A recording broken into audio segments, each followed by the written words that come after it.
اعوذ باللہ من الشیطان الرجیم بسم اللہ الرحمن الرحیم قل یا عبادی الذین اسرفوا علی انفسهم لا تقنطوا من رحمت اللہ ان اللہ یغفر الذنوب جمیعا انه هو الغفور الرحیم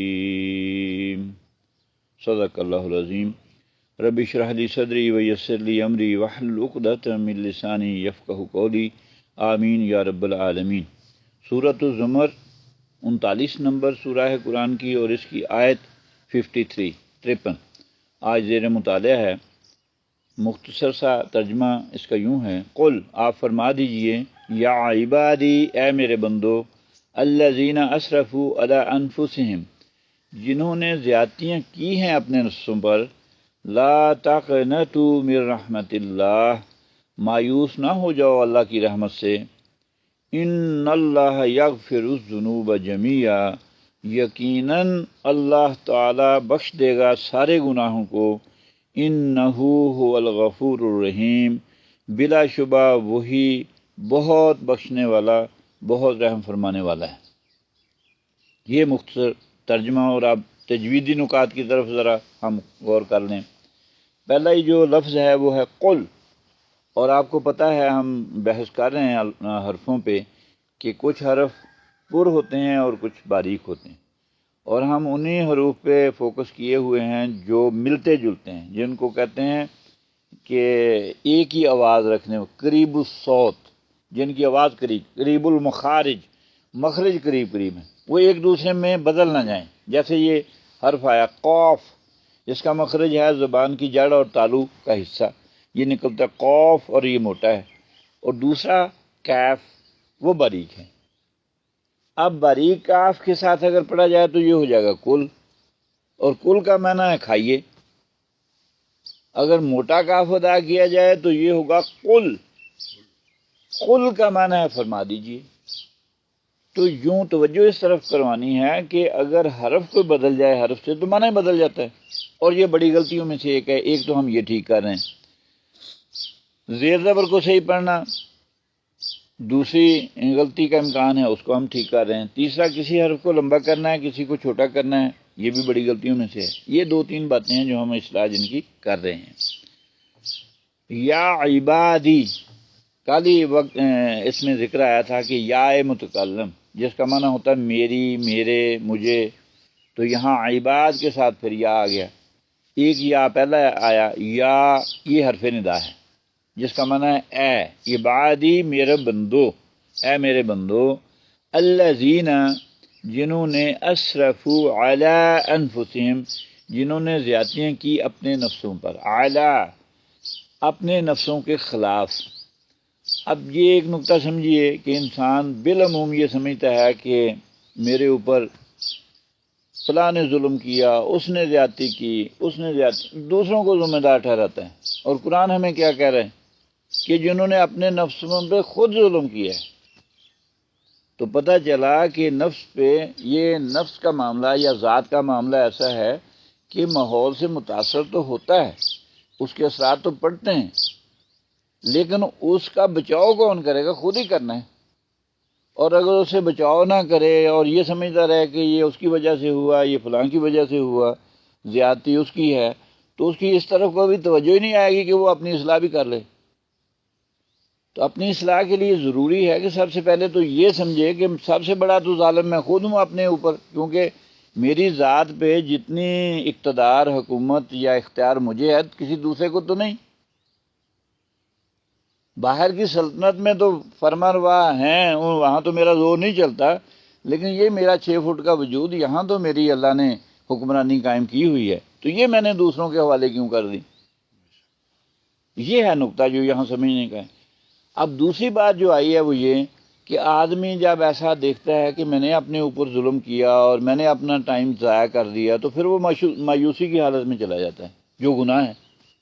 اللہ نے یہاں بڑی ہمت بندھائی ہے، لا تقنطوا من رحمت اللہ، مایوسیاں، آپ کے گناہ، آپ کی پریشانیاں اللہ کی رحمت سے بڑی تو نہیں؟ کیوں پریشان ہو گئے ہو؟ اللہ کی رحمت سے نا امید کیوں ہو گئے؟ اور اگر ہو جاؤ نا امید تو یہ تو سب سے بڑا ظلم ہو گیا۔ وہ چھوٹے چھوٹے ظلموں پہ پریشان ہو کے ایک بہت بڑا ظلم کرنے جا رہے ہو کہ مایوس ہو رہے ہو۔ اللہ کی رحمت کی طرف آؤ۔